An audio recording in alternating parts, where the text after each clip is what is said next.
हज़रात मोहतरम ख़ार, बात बहुत ज़्यादा लंबी हो जाए क्योंकि वक्त ज़्यादा हो रहा है। मैं जिस मकसद के लिए हाजिर हुआ हूँ वो मकसद हकीकी आपकी बारगाह में पेश करना चाहता हूँ। जब से रबीउल नूर शरीफ का चांद नमूदार हुआ है, या बल्कि ये कह लिया जाए जब से मुस्तफ़ा जान रहमत की मिलाद का जिक्र मनाने का सिलसिला शुरू हुआ है, 1400 साल हो गए। मुख्तलिफ अंदाज में, मुनफरिद अंदाज में, मुख्तलिफ शख्सियतों ने, मुख्तलिफ उलमा ने, मुख्तलिफ औशाक ने, तमाम तर लोगों ने अपने अपने अंदाज से हुजूर की मिलाद का जिक्र किया है। अलग अलग अंदाज में लोगों ने हुजूर की मिलाद का जिक्र किया है। लेकिन आज हमारे दरमियान जो चीजें राइज हैं वो क्या है? रबीउल शरीफ का चांद दिखता है, दिखने के बाद हम लोग हुजूर की मिलाद सजाते हैं, हुजूर की मिलाद मनाते हैं। आने के बाद लोगों को इकट्ठा किया, कुछ जिक्र अस्कार की बातें हुई, सलातो सलाम पढ़ा गया, शिरीनी तकसीम हुई, लोग अपने घर को चले गए। मेरे कहने का मकसद ये है, ये बरकत की चीज है, अच्छी बात है, लेकिन जो महफिल मिलाद सजाई और वो अपने मकसद को ना पहुंचे तो वो काफी नहीं होती नजर आती। महफिल मिलाद जब तक बगैर मकसद के न सजाई जाए, उसमें मकसद हकीकी ना हो, तब तक उस महफिल सजाने का कोई मकसद नहीं है, कोई मतलब नहीं है। हजरात मोहतरम ख़ार, मेरे कहने का मकसद मतलब ये है कि आज हम जो इकट्ठा हुए हैं उस इकट्ठा होने का मकसद है, एक मतलब है। मकसद हकीकी क्या है? और मकसद हकीकी कि अगर हम इकट्ठा हो रहे हैं, महफिल मिलाद सुनना, रस्मी तौर पर उठकर चले जाना, फातिहा दुरूद होना, लेकिन जब तक महफिल मिलाद में शामिल होने के बाद हमारे अंदर इनकलाब ना पैदा हो, बदलाव ना आए, हमारे दिल के अंदर का अंधेरा रोशनी में न तब्दील हो, तब तक महफिल मिलाद बनाने का मकसद नहीं आता। 1400 सालों से मनाई जा रही है, लेकिन हमारे अमल के मामला देखें आप सामने, बदलाव नहीं है हमारे अंदर। अगर बदलाव होगा, अमल हम करेंगे तभी बदलाव होगा। हजरात मोहतरम, बात बहुत लंबी नहीं करना है मुझको, बस मकसद जो है वो मैं आपकी बारगाह में पेश करना चाहता हूँ। मिलादुन नबी मनाने का क्या मकसद है? अल्लामा इमाम गजाली 5वीं सदी हिजरी के मुजद्दिद हुज्जतुल इस्लाम, जिनका नाम मोहम्मद है, उनके वालिद का नाम मोहम्मद है, उनके वालिद का नाम मोहम्मद है। जब नाम आपका लिखा जाता है तो मोहम्मद बिन मोहम्मद है। माशाअल्लाह, सुभान अल्लाह, सुभान अल्लाह कहते हैं। सूफिया के इमाम हैं, बहुत बड़े आलिम दीन हैं, फरमाते हैं अगर अपनी जिंदगी में कामयाबी चाहते हो, बड़े से बड़े मसाइब आलाम में डूबे हुए हो, मुसीबत ने घेर रखा है, परेशानियों ने घेर रखा है, कोई रास्ता ना हो, कोई रास्ता ना हो, कोई किनारा समझ में ना आए, अल्लामा इमाम गजाली फरमाते हैं 5 चीजों पर अमल कर लोगे तुम्हारी जिंदगी कामयाब हो जाएगी। हजरात मोहतरम, अगर हम अमल न करेंगे, अमल की मैदान में हम नहीं आएंगे, तो हम हमेशा महरूम रहेंगे हर चीज से। सुनते हैं, सुन करके बात को दरगुजर कर दिया जाता है, लेकिन इमाम गजाली ने गारंटी ली है इस बात की। आज हर घर का मामला ये है, जिस घर में जाओ बहुत परेशान है, रिस्क के मामला बहुत खराब है, कारोबार नहीं चल रहा है, बेटा हमारी बातें नहीं मान रहा है, बहू के ऐसे मामला है, घर भाइयों में तनाजा हो रहा है, लड़ाई झगड़े हो रहे हैं, कहीं जमीन जायदाद का मामला है, कहीं घर में पैसों का मामला है, हर घर में कोई ना कोई अड़चने हैं, कोई ना कोई दुश्वारियां हैं। मामलात क्या है? परेशान हो जाते हैं लोग, परेशान होकर आके कहते हैं हजरत मामला हमारी समझ में नहीं आ रहा है, कुछ ऐसा हो जाए कि हमारा मामला हल होता हो रहा है। लोग कर्ज में डूबे हुए हैं, बीमारियों में मुब्तला हैं, अजीब अजीब बीमारियां। अल्लामा इमाम गजाली फरमाते हैं अगर इन 5 चीजों पर तुमने अमल कर लिया तो कसम खुदा की तुम्हारी जिंदगी कामयाब हो जाएगी। खुदा की रहमत अपने दोनों हाथों को पसार कर तुम्हारा इस्तकबाल करने के लिए खड़ी होगी। अगर 5 चीजों पर तुमने अमल कर लिया, जिसके ऊपर कर्ज है उसके दिल से पूछो कड़े मामलात, ज़हनी दबिश कितनी है उसके ऊपर, कितना प्रेशर है, कितना टेंशन है। बच्ची घर में बैठी है शादी के लिए, कोई रिश्ता नहीं आ रहा। उस बाप के दिल से पूछो कितना उसके जहन में बोझ है, कितना टेंशन है। बच्चा बड़ा हो गया है, जवान हो गया है, कारोबार नहीं है, कोई कारोबार नहीं, रिस्क के मामलात नहीं है। इंसान बहुत परेशान है। हजरात मोहतरम वक़ार, हर घर की यही कहानी है, लेकिन गारंटी है, दावा है, अगर तुमने इस पर अमल कर लिया, फरमाया अगर पहाड़ के बराबर भी तुम्हारे मसाइब व आलाम हैं तो ऐसे हटते हुए नजर आएंगे जैसे धुआं उड़ता है आसमान। लेकिन शर्त है अमल करना होगा, अमल करना होगा। इंसान बहुत मतलबी होता है, उसकी फितरत में मतलब है, जहां अपना फायदा देखेगा वहीं जाएगा। हक बात। अपने फायदे के लिए, दूसरे के नहीं, न कोई लेक्चर न कोई, अपने फायदे के लिए, अपने मतलब के लिए, अपनी कामयाबी के लिए, अपने सक्सेसफुल होने के लिए। अगर तुम खुद चाहते हो कि तुम कामयाब हो जाओ, किसी दूसरे के दर पर जाने की जरूरत नहीं है, किसी की चौखट पर भीख मांगने की जरूरत नहीं है। आओ देखो इमाम गज़ाली ने क्या नुस्खा दिया है, क्या इनाम दिया है, क्या खजाना पेश किया है। हज़रात मोहतरम वक़ार, ये बहुत अहम खजाना। हमारे पास सब कुछ है, लेकिन हमें उस चीज की कदर नहीं है, उस चीज की मंजिलत नहीं है। इस वजह से हम लोग परेशान हाल नजर आ रहे हैं। चाहते हो सक्सेसफुल होना? चाहते हो? कौन कौन चाहता है भाई? हाथ उठा दे भाई। माशाअल्लाह माशाअल्लाह माशाअल्लाह। सुभान। महफिल मिलाद का मकसद हकीकी है। फरमाया इमाम गज़ाली रहमतुल्लाह रिज़वान फरमाते हैं, अगर बहुत गौर से सुनिएगा मेरी बात, बहुत इंपॉर्टेंट, एक तुम ये कहली के एकदम निकाल के छान के लाएंगे आपके लिए। और ये ऐसी चीज है, अगर इसको आपने अपना लिया इंशाअल्लाह, गारंटी इस बात की है, एक हफ्ते तक अगर आप अमल करेंगे, एक हफ्ते तक, मेरा नंबर है इनके पास, सब लोग जानते हैं मुझको, एक हफ्ते के बाद अगर असर ना हो, जो चाहे सजा आप मुझे दे सकते हैं। बहुत बड़ी बात कर रहा हूं आपको, ये किसी के मुंह की बात नहीं, न किसी के दिखावे की बात है। अगर अमल की जिंदगी में आओ तो देखो तुम्हारी जिंदगी कैसे निखरती हुई चली जाती है। किसी के पास हमें नहीं जाना, किसी की बारगाह में नहीं जाना। सुनो, 5 चीज बताया, याद आप लोग बिल्कुल गौर से मुलादा फरमाएंगे। 5 चीज। पहली चीज, तवज्जो, तवज्जो, आप है तवज्जो। पहली चीज फरमाया, जिस तरीके से इंसानी जिस्म को जिंदा रखने के लिए खाना खाना जरूरी है, इंसानी जिस्म को जिंदा रहने के लिए सांसों का चलना जरूरी है, ऑक्सीजन का होना जरूरी है, धड़कन दिल का धड़कना जरूरी है। फरमाया उसी तरीके से अपनी जिंदगी को कामयाब बनाने के लिए, अपनी जिंदगी में सांसों की तरह, रिस्क की तरह, धड़कन की तरह नमाज को अपनी जिंदगी में शामिल कर लो। नमाज को अपनी जिंदगी में शामिल कर लो। फरमाया नमाज को जिस दिन तुम अपनी जिंदगी में शामिल कर लोगे, कामयाबी तुम्हारी कदमों को चूम चूम। वाह वाह वाह।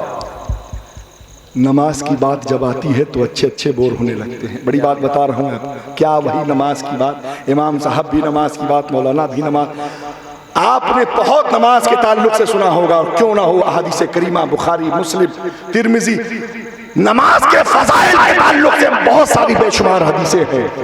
कुरान में बहुत सारी फजाइल सूरतें हैं, आयतें हैं नमाज के ताल्लुक से, बहुत सारी आयतें हैं। आपने आज से नहीं, जब से आपके बाप दादा सब नमाज की फजीलत सुन रहे हैं, लेकिन अमल की बुनियाद पर हम खाली। फरमाया जिस दिन तुमने नमाज को इस तरीके से अपना लिया, जिस तरीके से तुम्हारे जिस्म के मामलात हैं, जरूरी समझ लो, बगैर नमाज के अपनी जिंदगी को अधूरा समझो।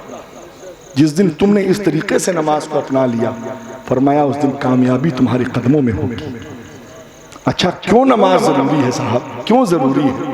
हर कदम पे, हर जगह जहां देखो वही नमाज का जिक्र है। क्यों जरूरी है? इसलिए जब मेरे मुस्तफा इस दुनिया में तशरीफ लाए, तो सबसे पहले मेरे मुस्तफा ने सजदा किया। सजदा किया है, नमाज क्या सजदा किया है। वो सजदा इसीलिए जरूरी है कि ताकि हमारी कामयाबी हमारे पास आती है। सजदा बहुत ज़रूरी, अपने फ़ायदे के लिए, दूसरे के लिए, अपने फ़ायदे के लिए। नमाज पढ़ो। पहली नमाज के बेशुमार फ़ज़ाइल, एक अलग मौजू है, अलग टॉपिक है, लेकिन जो बात इमाम गज़ाली ने फरमाई है उसको अगर तुमने अमल कर लिया सिर्फ एक हफ्ते, ये तैयार है हज़रत सैयद शुजा शाह रहमतुल्लाह अलैह का। ये ऐसा बाअसर आस्ताना है, ये मैंने बारहा महसूस किया है। इनकी बारगाह में बगल में सामने मस्जिद भी, सुभान अल्लाह, मस्जिद भी।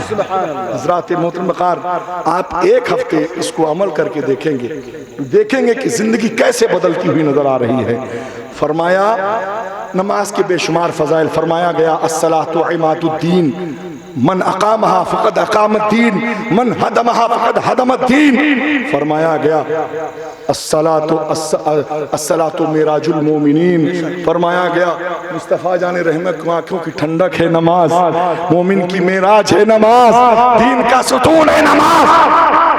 अगर बात आए तो घंटों तकरीर की जाती है नमाज के फ़ज़ाइल पे, लेकिन यहाँ पर फजीलत बयान करना मकसद नहीं है, बात नमाज को अपनी ज़िंदगी में उतारना मकसद है। फ़ज़ाइल सुनकर सुभान अल्लाह कहकर वक्त गुजर जाता है। बात बड़ी अच्छी बात की हज़रत ने, अरे वाह क्या बात है, लेकिन जिस दिन तुमने इसको अमल की बुनियाद पर, अमल के मैदान में आकर तुमने अपने आप को उसमें पेश कर दिया, तुम अपने आप महसूस करोगे कि हमें क्या दौलत मिली है, क्या चीज़ अता हुई है। हज़रात मोहतरम ख़ार, और नमाज की रूहानियत तो वो है नमाज की रूहानियत। अगर आप रात में ये तसव्वुर करके ये सोच के सोएं कि मुझे सुबह फजर में उठना है, 12 बजे, 1 बजे, 2 बजे, 3 बजे भी अगर आप सोएं कि मुझे सुबह फजर में उठना है, तो किसी अलार्म की और किसी आदमी की जरूरत नहीं होगी, अपने आप आँख खुलती हुई नजर आती है, अपने आप आँख खुलती है। ये रूहानियत है, अल्लाह एक फरिश्ते को मुतय्यन कर देता है। ये हकीकी बात है, आप आजमा के देखिए। अगर फिक्र दिल में मौजूद है, अपने आप नमाज के लिए आप आँख खुलती हुई नजर आएगी। नमाज की बड़ी रूहानियत है, बड़ी फजाइल है। पहली बात और से मैंने, जैसे जिस्म में खाना ज़रूरी है, सांसों का लेना ज़रूरी है, उसी तरीके से अपनी ज़िंदगी को बगैर नमाज के तसव्वुर ही मत करो। क्या बात, पहली बात। दूसरी बात की तरफ चलते हैं तेजी के साथ। दूसरी बात सुन रहे हैं आप लोग? दूसरी बात फरमाया वालिदैन की अताअत करो। इमाम गज़ाली फरमाते, बहुत इंपॉर्टेंट बात बता रहे हैं, कामयाब होने के लिए किसी के दरवाजे पे नहीं जाना है, किसी के द्वारे पे नहीं जाना है, किसी की वहां नहीं जाना, भटकना नहीं है। इमाम गज़ाली फरमाते हैं अपने माँ के कदमों को चूम लो, तुम्हारे मामलात क्या बात, वाह वाह। इताअते वालिदैन करो, हर हाल में करो, हर सूरत में करो। तुम्हारी कोई हैसियत नहीं तुम्हारे माँ बाप के सामने। आज बच्चे जब छोटे होते हैं तब तक मामला ठीक होते हैं, बच्चे बड़े हुए, शादी हो गई, शादी के बाद मामला बद से बदतर हो जाया करते हैं। हज़रात मोहतरम वक़ार, कामयाबी चाहते हो तो किसी भी हाल में माँ बाप का दामन मत छोड़ो, किसी भी हाल में माँ बाप का दामन मत छोड़ो। माँ बाप का दामन छोड़कर तुम किसी भी हाल में कामयाब रह ही नहीं सकते हो, खुशहाल रह ही नहीं सकते हो।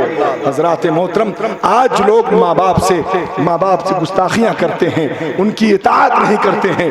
बीवी के आने के बाद ऐसे तेवर का दिखाना होता है, ऐसे तेवर दिखाते हैं। अल्लाह की पनाह, माँ बाप का दिल जानता है। हज़रात मोहतरम वक़ार, माँ बाप वो ऐसी शख्सियत हैं,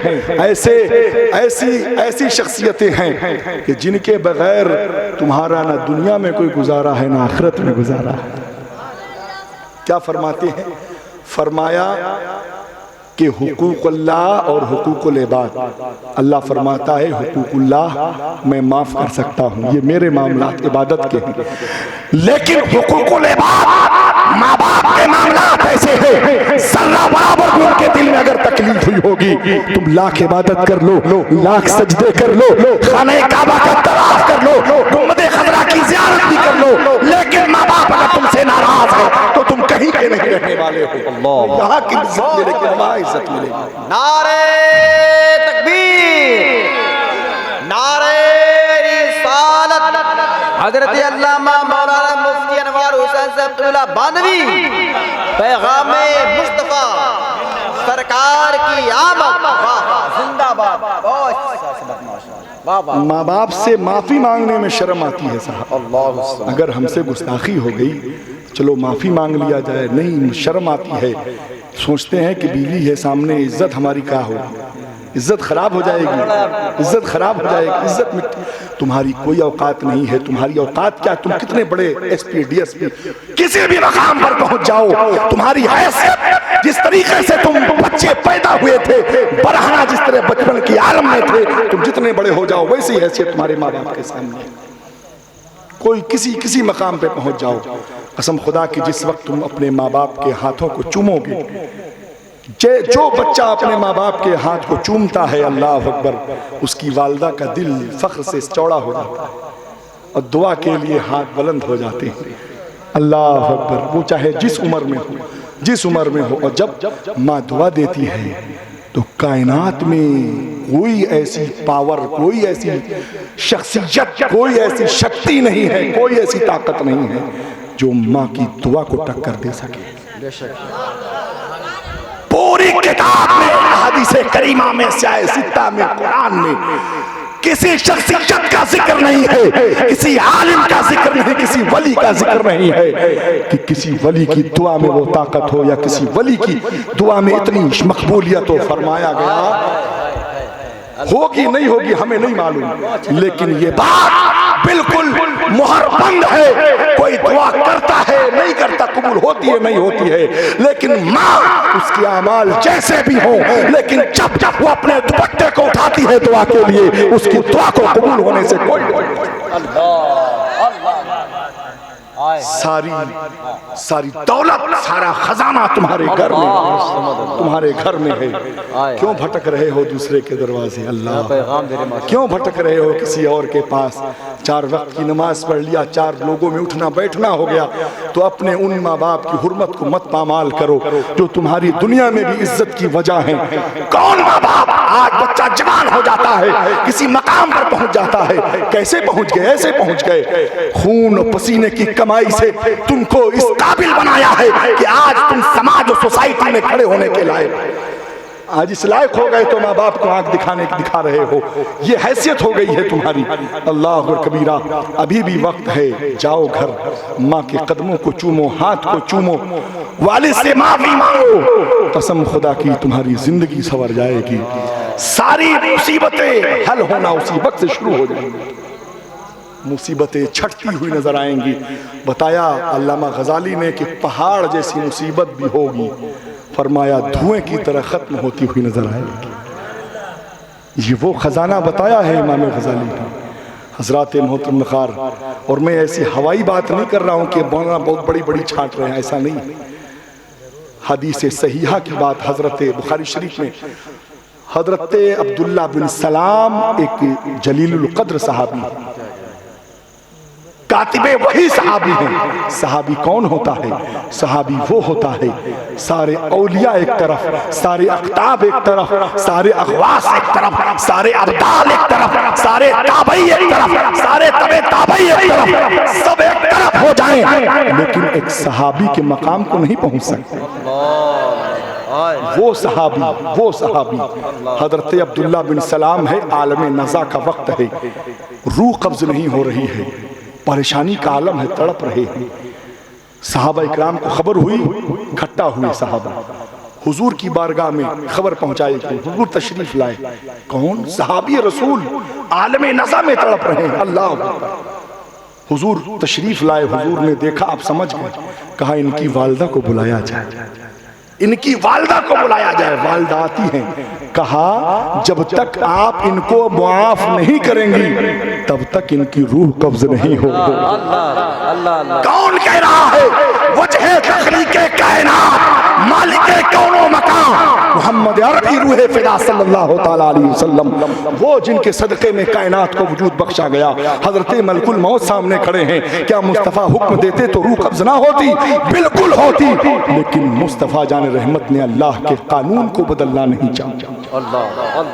अल्लाह ने फरमाया वबिल वालिदैन एहसाना, अपने माँ बाप से हुस्ने सुलूक करो। और मजीद फरमाया अगरचे वो तुम पर जुल्म करें, जुल्म करें, जुल्म करें, तब भी तुम उफ तक ना कहो, उफ तक ना कहो। कौन? सहाबी रसूल। मामला क्या हुआ था? एक बार बीवी की वजह से कुछ अल्फाज निकल गए जिसकी वजह से उनकी माँ के दिल में तकलीफ हो गई। अल्लाह अकबर। वो तकलीफ की वजह से आलमे नज़ा में किसकी? सहाबी की, सहाबी रसूल की रूह कब्ज़ नहीं हो रही है। हमारी तुम्हारी क्या औकात है? क्या औकात है? हम तो अल्लाह अकबर ज़बान दराजी कर रहे हैं, गुस्ताखी कर रहे हैं, ऊंची आवाज में बात कर रहे हैं। अल्लाह अकबर कबीरा। हमारा क्या आलम हो? वो सहाबी रसूल। अल्लाह अल्लाह अल्लाह। अभी भी अपनी आखिरत और दुनिया बनाना चाहते हो तो घर जाना, माँ के हाथ को चूमना, शर्म मत महसूस करना, इसलिए कि ये दुनिया है, दुनिया के चक्कर में मत पड़ना। जो मेरे मुस्तफ़ा को पसंद हो वो काम कर। दुनिया देखेगी, हंसेगी, हंसने देना, लेकिन बस दिल में ये हो कि मुझसे मेरे मुस्तफ़ा और मेरा रब मुझसे राजी हो जाए। तो कौन कौन अपनी वालदा के हाथ को चूमेगा घर को जाकर? कौन चूमेगा? चूमेंगे भाई अपनी अम्मी को हाथ को जाकर चूमेंगे? माशाअल्लाह। अपने वालिद साहब के भी हाथ को चूमना है, वालिद साहब के हाथ को चूमेंगे, चूमेंगे। माशाअल्लाह माशाअल्लाह।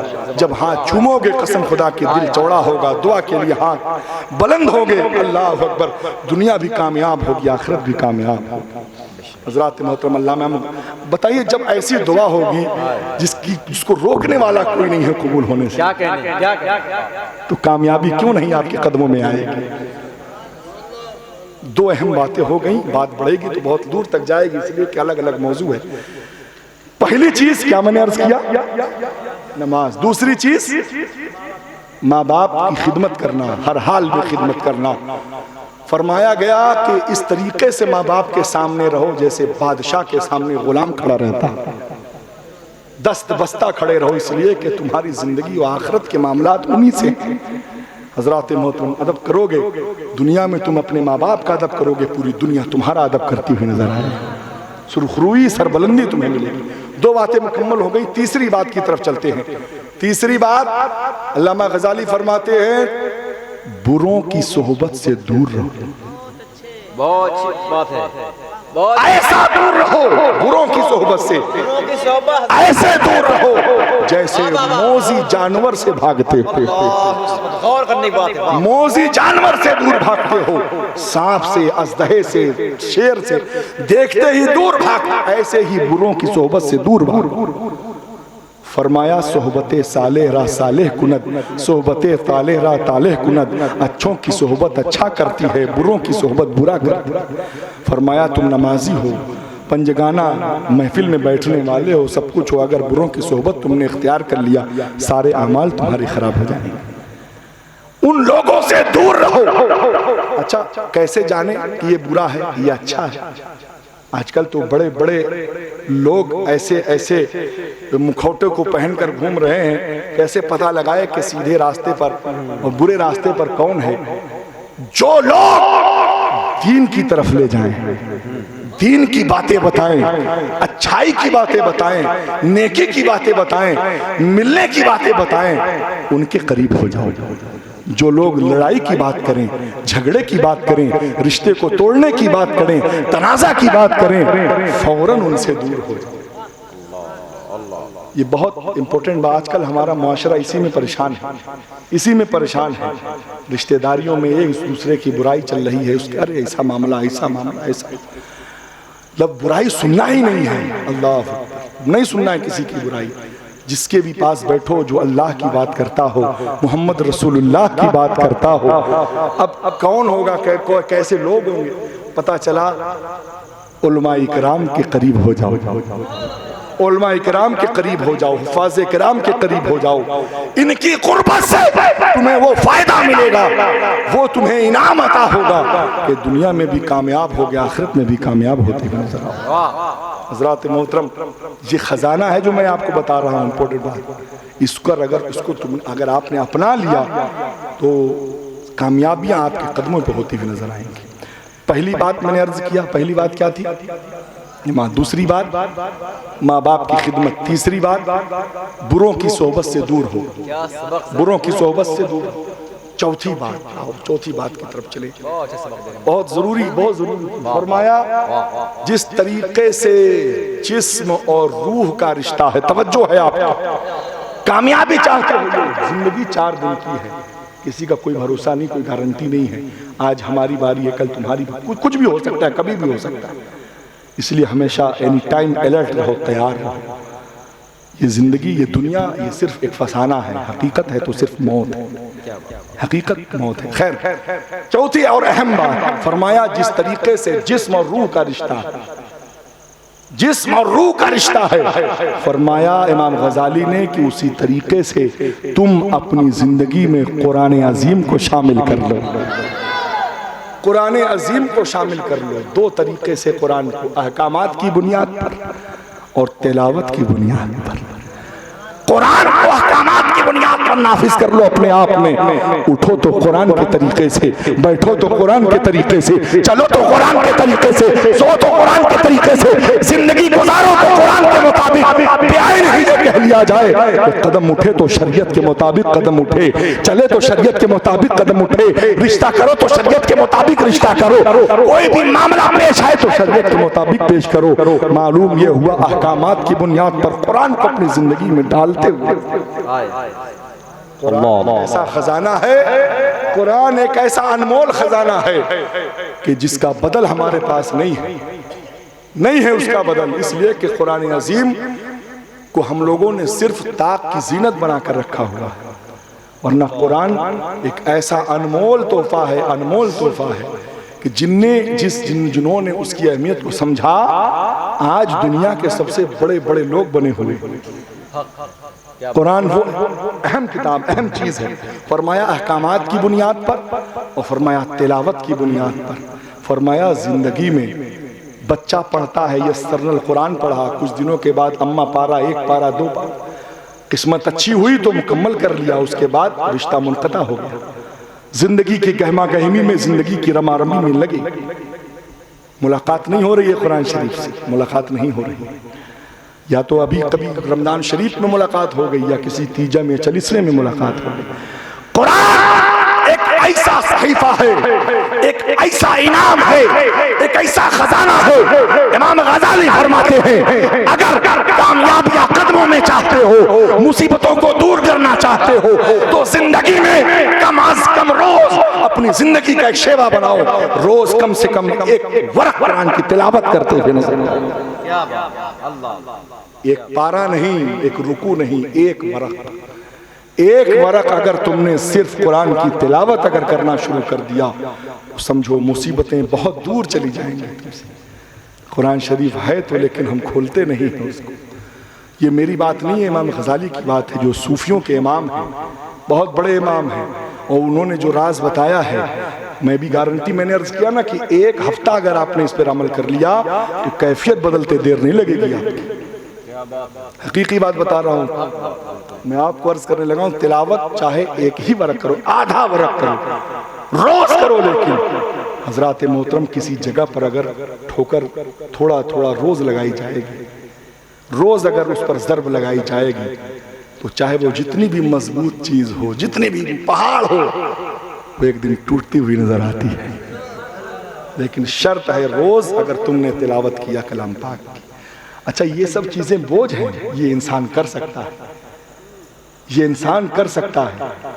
बाहर लोगों की गालियां सुनने से बेहतर है, लोगों के ताने सुनने से बेहतर है, लोगों की सलाहत सहने से बेहतर है। जिस दिन तुमने इन चीजों को अपना लिया, कसम खुदा की लोग इज्जत की नजर से तुम्हें देखेंगे, दुनियावी नहीं रूहानी इज्जत की नजर, अपने आप उनकी निगाहों में तुम्हारी इज्जत बढ़ती हुई नजर आएगी।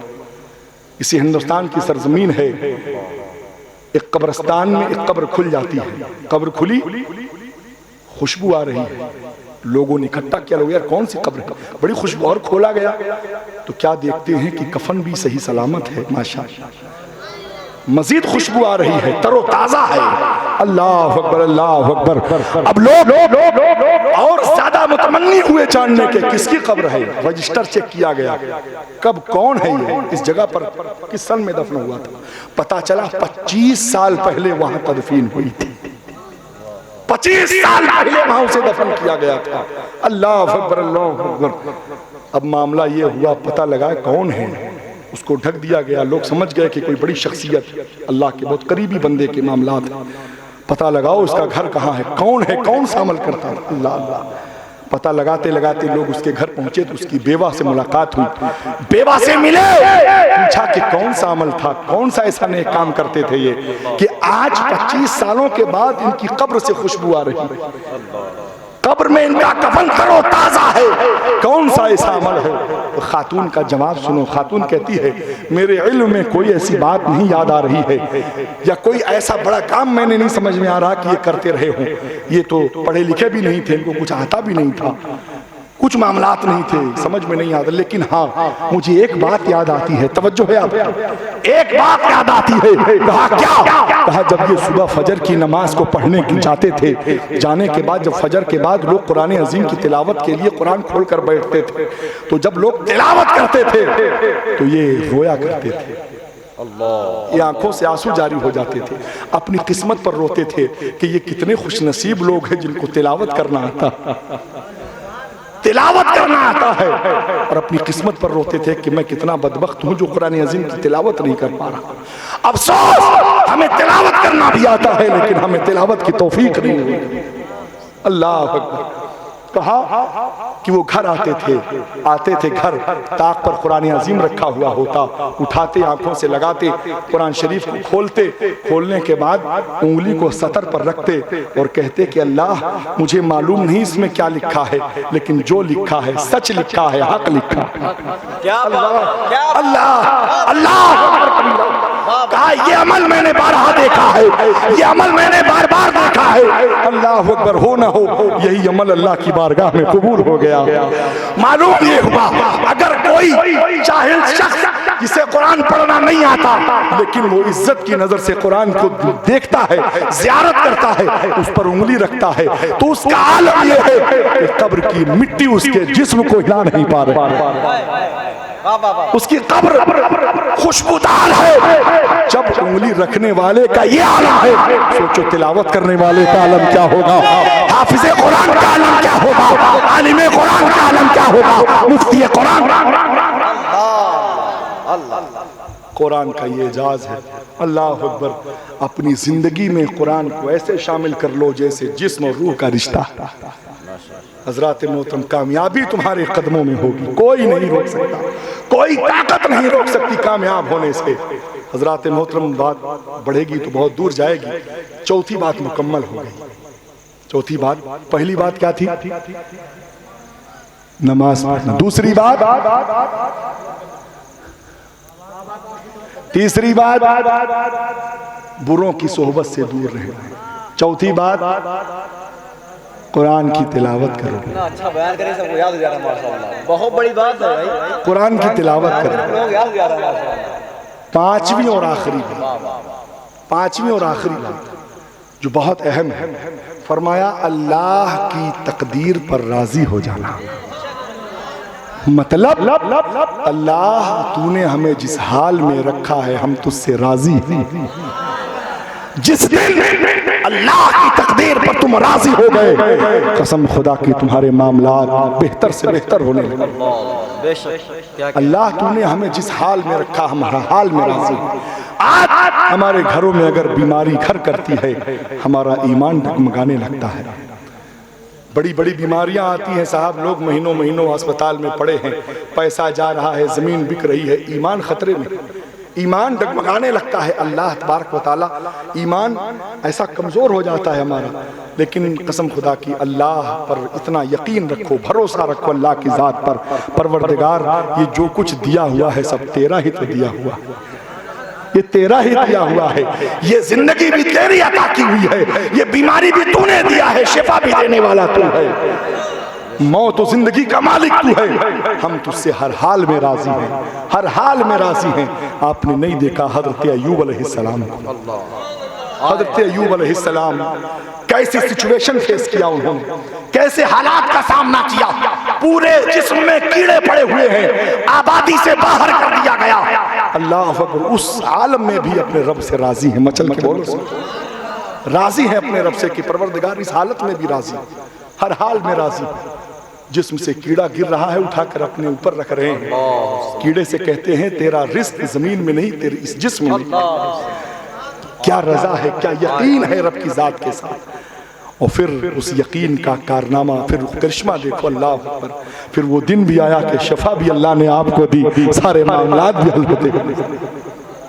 अल्लाह उन्हीं लोगों को इम्तिहान में डालता है जो अल्लाह के करीब हुआ करते हैं। आज लोगों को शिकायत होती है, बड़ी नमाज पढ़ते हो, बड़ी इबादत करते हो, बड़े नेक काम करते हो, तब भी बीमारी में मुब्तला हो, तब भी परेशानी में हो, तब भी ऐसे मामलात हैं। सुनो, ये तुम्हारी नजर का धोखा है। रब फरमाता है कि मैं अपने महबूब बंदों को बीमारी इसलिए देता हूँ, बीमारी में इसलिए मुब्तला करता हूँ कि जब बंदा मेरे पास आए तो इस हालत में आए कि उस पर कोई भी गुनाह बाकी न रहेगा।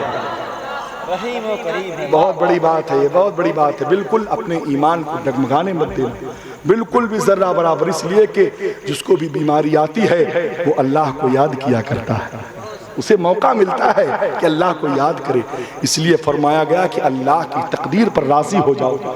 जिस दिन तुम्हारे दिल में ये 5 चीजें तुमने अमल की बुनियाद पर अपनी जिंदगी में तुमने पैदा कर लिया, समझ लो तुम्हारी सारी मुसीबतें तुम्हारा घर छोड़कर दूर भाग जाएंगी।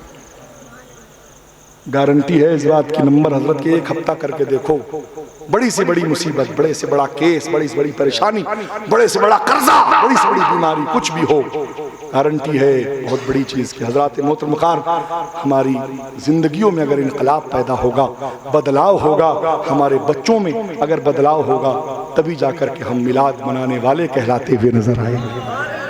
मिलादुन नबी का मकसद यही है, हुजूर की पैदाइश का मकसद ये है कि जिस सीनों में अंधेरा है उस सीने में हुजूर के नूर की रोशनी फैलती है।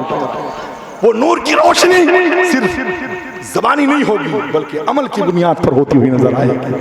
तब जाकर सही मानों में हम हुजूर के सच्चे गुलाम कहलाते हुए नजर आएंगे।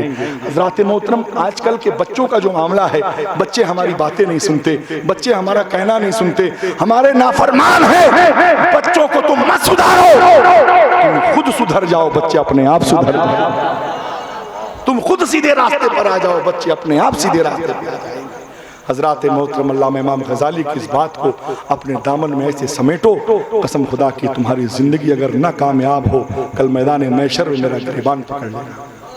मैं बहुत बड़ी बात कह रहा हूँ, पता नहीं ये बात कैसे निकल रही मेरी ज़बान से, क्योंकि लेकिन ये बात हक की बुनियाद पर है, इसलिए मैं आपकी बारगाह में अर्ज़ कर रहा हूँ। तकरीरें आपने बहुत सुनी होंगी, हुजूर की विलादत, मनाकिब, मनाजिल, मरातिब, बेशुमार फज़ाइल सुने होंगे, लेकिन महफ़िल मीलाद का मकसद हकीकी ये है, जब तक हमारे अंदर बदलाव नहीं पैदा होगा तो कोई चीज़ बेकार, सब चीज़ बेकार होती नजर आती है। हम नहीं समझते कोई चीज़ हमारे लिए फ़ायदे के लिए होती है, दिखावे के लिए हम नहीं समझते कोई चीज़ हो। दिखावा अल्लाह को पसंद नहीं, ना मुस्तफ़ा को पसंद है। जो चीज़ हो तो वो अकीदत और दिल की बुनियाद पर सरकार की बारगाह में पेश होती हुई नजर आए। अल्लाह से दुआ है कि परवरदिगार हम तमाम लोगों को सुनने से ज़्यादा अमल करने की तौफीक रफ़ीक अता फरमाए। हज़रत मोहतरम अल्लामा जलालुद्दीन सुयूती रहमतुल्लाह रिज़वान अपनी किताब ख़साइसुल कुबरा में हुजूर की विलादत के हवाले से हदीस पाक नकल फरमाते हैं हज़रत आमिना फरमाती हैं कि जब विलादत का वक्त करीब हुआ, मैंने क्या देखा, हज़रत जिब्रील आसमान से 3 झंडे लेकर उतर रहे हैं। पहला झंडा मशरिक की तरफ गाड़ा, दूसरा मगरिब की तरफ गाड़ा, तीसरा काबा की छत पर नस्ब कर दिया। लोगों ने क्या देखा, खाने काबा हुजूर के घर की तरफ झुका जा रहा है। लोग कहते हैं खाने काबा तो हुजूर के घर की तरफ क्यों झुक रहा है? आवाज आती है, लोग अपने अपने काबे की तरफ झुकते हैं, मैं अपने काबे की तरफ झुक रहा हूँ। फरमाते हैं जिसके सजदे को मेहराबे काबा झुकी, उन पाप की लताफत पे लाखों सलाम। हाजियो आओ शहंशाह का रोजा देखो, काबा तो देख चुके, काबे का काबा देखो। हजरत आमिना फरमाती हैं हजरत जिब्रील अमीन की आमद होती है, करीब तशरीफ लाते हैं, सरकार की बारगाह में अरीज़ा पेश करते हैं, इज़हार या सय्यदुल मुरसलीन, सरकार ज़ाहिर हो जाइए। फ़ज़हरा रसूलुल्लाह सल्लल्लाहु तआला अलैहि वसल्लम, सरकार फरमाती हजरत आमिना कि मेरे जिस्म से ऐसी रोशनी नमूदार होती है, ऐसी रोशनी निकलती है जिससे मैंने शाम के महल्लात को देख लिया है। फरमाती हैं मैंने क्या देखा, हजरत आमिना फरमाती हैं आसमान आसमान से बड़े बड़े सितारे टूट कर मेरे करीब आ रहे हैं, ऐसा लगता था मुझ पर गिर जाएंगे। गैब से आवाज आती है, आमिना परेशान मत हो, ये सितारे टूट कर तुझ पर गिरने नहीं आ रहे हैं, तेरे लाल से नूर का सदका लेने के लिए आ रहे हैं। फरमाते हैं सुबह तैबा में हुई पड़ता है बड़ा नूर का, सुबह तैबा में हुई पड़ता है बड़ा नूर का, सदका लेने नूर का आया है तारा नूर का। 12 रबीउल अव्वल रोज सोमवार था, रात का और दिन का ये तकरार था। रात कहती थी मुझको ये इज्जत मिले, दिन ये कहता था मुझको सआदत मिले। कश्मकश थी यही दोनों के दरमियां, कब था नूरी समा, कब था नूरी समा। वफा बनकर सखा बनकर आता बनकर खुदा का नूर उतरा लामका से मुस्तफा बनकर। बसद अंदाज यकताई बगायत शान से बाई, अमी बनकर अमा बनकर अमानत आमिना के गोद में आई। नागहा साकिन हवाओं पर रवानी आ गई और चमन के पत्तों पत्तों पर जवानी आ गई। आज जानवी असल ने सुबह पे अंगड़ाई ली, मुस्कुरा कर किरण ने हाथ में शहनाई ली। मखज़ने असरारे कुदरत के अमी पैदा हुए, गुल हुआ दुनिया में खत्मुल मुरसली पैदा हुए। मोहम्मद मुस्तफा आए, बहारों पर बहार आई, ज़मीं को चूमने जन्नत की खुशबू बार बार आई। हुजूर की आमद हुई है, कायनात का जर्रा जर्रा खड़े होकर इस्तकबाल कर रहा है। आइए हम लोग भी खड़े होकर इस्तकबाल करें। अस्तगफिरुल्लाह रब्बी मिन कुल्लि ज़म्बिन व अतूबु इलैहि व अशहदु अन ला इलाहा इल्लल्लाह व अशहदु अन्ना मुहम्मदन रसूलुल्लाह।